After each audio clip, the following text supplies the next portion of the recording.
अच्छा, जो आपने बात की ट्रंप की कि जो उसका जो रोल था, जब मामला शुरू हुआ था तब तो उसने कहा था कि ये आप दोनों का आपसी मामला है, 1000 साल से ये आप कश्मीर का मसला है, इसको आप खुद सॉर्ट आउट करें। लेकिन जब हमारी तरफ से मार पड़ती है भारत को और हमने थोड़ा सा अपना मसल दिखाया, तो फिर ट्रंप का जो लहजा है उसमें तब्दीली आती है और वो कहता है कि जी अब इसको जो है वो सीज फायर की तरफ लेकर जाना चाहिए। तो कैन ट्रंप बी ट्रस्टेड? नहीं, ये एनालिसिस आपका मेरा नहीं ख्याल ठीक है। उसकी वजह यह है कि शुरू में हिंदुस्तान का तो यह ख्याल था कि अमेरिका तो पूछेगा भी नहीं कि ये जी। जो हुआ है इसमें आप मुलव्वस हैं कि नहीं है। लेकिन जब ये शुरू हुआ मामला, तो जेडी वैंस का पहले ही ये बयान आ गया कि हम एस्केलेशन नहीं चाहते, और वो हिंदुस्तान के लिए एक बड़ा झटका था कि वाइस प्रेसिडेंट जो जो खुद जो है वो हिंदुस्तान में मौजूद थे जब ये हुआ था, जी हाँ। और उस पे उन्होंने एस्केलेशन जो है उसकी बात जो है वो की नहीं।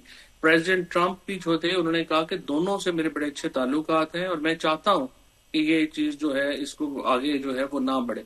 सो उसके बाद दरमियान में सिर्फ एक दफा ये हुआ जरूर कि जेडी वैंस का स्टेटमेंट ये आया था कि ये दोनों मुल्कों का अपना मामला है, हम एक से ज्यादा इसको जो है वो नहीं कर सकते पुश। लेकिन आई थिंक जो मार्क रूबियो है असल में, वो तो शुरू से इन टच थे जयशंकर के साथ, जनरल आसिम मुनीर साहब के साथ और शहबाज शरीफ साहब के साथ। उन्होंने आई बिलीव के एटलीस्ट 5 दफा बात की है। And he is the one who is running the security policy और स्टेट पॉलिसी इस वक्त, जिसकी वजह से आई थिंक अमेरिकन इंटरेस्ट के बगैर तो देखिए ना मुमकिन ही नहीं था नहीं है, कि बिल्कुल ये कुछ राइट। होता। और फिर यहाँ पे आई मस्ट अप्रिशिएट कि जो सऊदी अरेबिया ने रोल प्ले किया, वो भी उनके वजीर खारजा, फिर ईरान के वजीर खारजा, तुर्की और चाइना ने तो खैर पाकिस्तान का दोस्त होने का हक ही अदा किया हक अदा कर दिया, जिस तरह बिल्कुल वो साथ चले। बिल्कुल। तो ये सारे ममालिक जो हैं, I think it's also Pakistan ने डिप्लोमेसी में भी जो है वो आई मस्ट से कि इसके जो नरेंद्र मोदी का अपना सेल्फ कॉन्फिडेंस था, वो इस किस्म की उसमें उसमें फॉलिज जो है उन्होंने की, मकाना हरकतें की, जिससे कि उनको बड़ा जो है वो नुकसान पहुंचा। अदरवाइज तो मैं समझता हूँ कि जो चीजें हो रही थी उसमें बाकी ममालिक जो थे वो थोड़े आप समझिए कि दरमियान में भी खड़े थे। उन्होंने भी फैसला किया कि इस आदमी के साथ तो नहीं चला जा सकता। हाँ, अच्छा, अब ट्रम्प साहब कहते हैं कि जी अब मैं कश्मीर का मसला हल करवाऊंगा। अब जब वो इक्तदार में आए थे तो उन्होंने कहा था मैं यूक्रेन और रशिया वाली जंग भी एक दिन में रुकवा दूंगा, गजा का भी सीज फायर करवा दूंगा, इन दोनों मामलात पे तो कुछ बना नहीं। अब ये ट्रम्प साहब कश्मीर का मसला हल कैसे करवा सकते हैं, और हम इस पूरी सूरत हाल में उनके इस जुमले से, उनके इस बयान से क्या किस तरीके से स्ट्रैटेजी बना के फायदा हासिल कर सकते हैं? नहीं, ये तो देखिए ना, ये तो समझिए कि हिंदुस्तान के लिए तो ये जो है वो रॉफेल गिरने से बड़ा जो है वो सदमा है।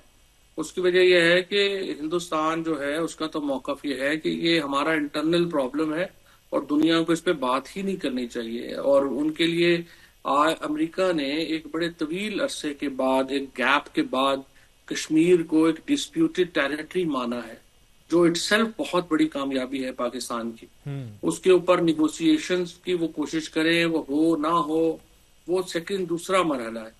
लेकिन सिर्फ ये मान लेना कि ये एक बहुत बड़ा डिस्प्यूट है और इसका जो है वो रिजॉल्व होना चाहिए, ये ही हिंदुस्तान के लिए बहुत बड़े सदमे की बात है। एंड आई थिंक पाकिस्तान की बहुत बड़ी कामयाबी है। सो वे फॉरवर्ड, अब हम जब मुज़ाकरात की टेबल पर बैठेंगे और बहुत सारी शराइत भी हम पेश करेंगे, वो क्या होनी चाहिए मुज़ाकरात की टेबल पर? डिस्कशन कौन सी ऐसी अहम चीजें हैं जिसके ऊपर हमें अपना स्टांस वाजे करना चाहिए और कुछ फायदा लेने की कोशिश करनी चाहिए? मेरी मेरी इत्तलात के मुताबिक 12 तारीख से जी। पाकिस्तान और हिंदुस्तान के मुज़ाकरात जो हैं वो शुरू होंगे। यस। और अब ये सेल्फ एक बहुत बड़ा मेरे ख्याल में एक बहुत बड़ा कारनामा है, बहुत बड़ा काम है। और देखिए, मेरी नजर में तो एक बुनियादी मसला है, वो तो ज़ाहिर है कश्मीर का है। हम्म। पाकिस्तान तो चाहेगा कि कश्मीर पे बात हो, हिंदुस्तान चाहेगा कि सिर्फ टेररिज्म के ऊपर बात यस। हो। अब ये जो कश्मीर का मामला है, मेरे ख्याल में जब जनरल परवेज मुशर्रफ और मनमोहन सिंह मिले थे आगरा में और जी। एक 4 पॉइंट्स एजेंडा तकरीबन तय हो गया था, वो एजेंडा बहुत जबरदस्त है इस वक्त उसके ऊपर अमल दरामद करने के लिए। और अगर हम समझें तो, और अगर हिंदुस्तान को हम समझा पाए और उससे पहले अगर हम अमेरिका को समझा पाए, तो वो 4 पॉइंट एजेंडा जो मुशर्रफ और मनमोहन सिंह के दरमियान तय हुआ था वो एक स्टार्टिंग पॉइंट हो सकता है। उसके बाद जाहिर है कि हमारी पहली ख्वाहिश तो ये होगी कि सिंध तास माहिदा जो है वो अपनी असल शक्ल में उसकी सेंटिटी जो है वो बहाल हो और उधर हम उसको बहाल कर पाए। तो सिंध तास माहिदा और ये जो कश्मीर के ऊपर मनमोहन सिंह परवेज मुशर्रफ बातचीत है, मेरे ख्याल में तो ये दो पॉइंट्स जो हैं वो हमारी तरफ से की पॉइंट्स होंगे। इंडिया की तरफ से ज़ाहिर है कि टेररिज्म एक की पॉइंट होगा। बिल्कुल ठीक। अच्छा, अब हमने इस पूरी सूरत हाल में, मैं इस पर खासतौर पे आपका टेक लेना चाहूंगा कि हमने भारतीय मीडिया को भी देखा और ये बात उन्होंने बता दी कि उनके लिए दुनिया की हर चीज जो है वो सिर्फ और सिर्फ रेटिंग है और वो झूठ बोलने में किसी भी हद तक जा सकते हैं। और उनकी तरफ से भी उनके भी जो सेन वॉइसेस हैं आवाजें उठाना शुरू कर दी उन्होंने कि हमारा ये मीडिया क्या कर रहा है। आप भी बहुत अच्छे तरीके से जानते हैं कि उनके मीडिया की क्या सूरत हाल है। ये किस तरह का मीडिया है और क्या अब इस मीडिया की कोई क्रेडिबिलिटी बाकी रही है बैनुल अक़वामी तौर पर?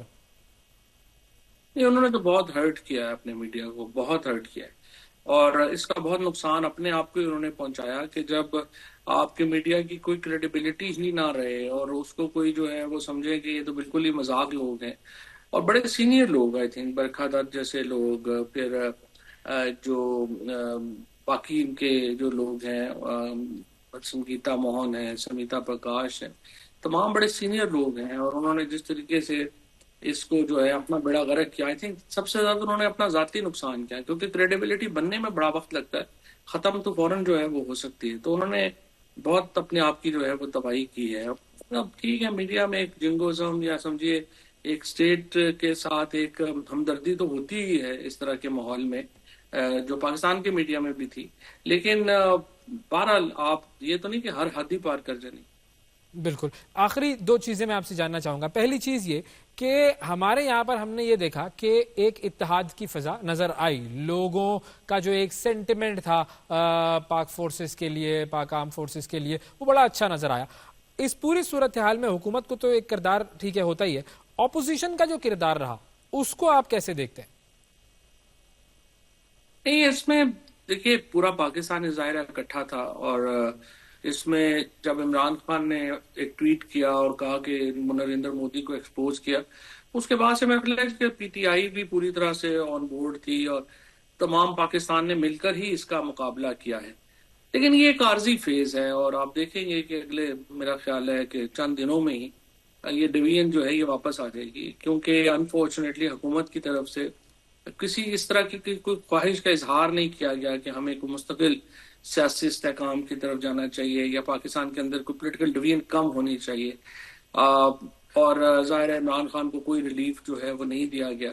सो मेरी नज़र में ये जो एक सारा मामला है ये तो एक आर्जी है और ये मामला जो है ये तो लंबा नहीं चलेगा। जंग के दौरान तो एक माहौल होता है और जाहिर है कि पूरा पाकिस्तान उस माहौल में इकट्ठा है और आर्म फोर्सेस के साथ है, हुकूमत के साथ है, पोजीशन भी हो, गवर्नमेंट भी हो। जैसे हिंदुस्तान के अंदर कांग्रेस अभी पूरा उन्होंने सपोर्ट दी नरेंद्र मोदी को, लेकिन जो ही अब ये मामला खत्म हुआ है तो नरेंद्र मोदी के ऊपर तनकीदी आवाजें उठना शुरू हो गई हैं।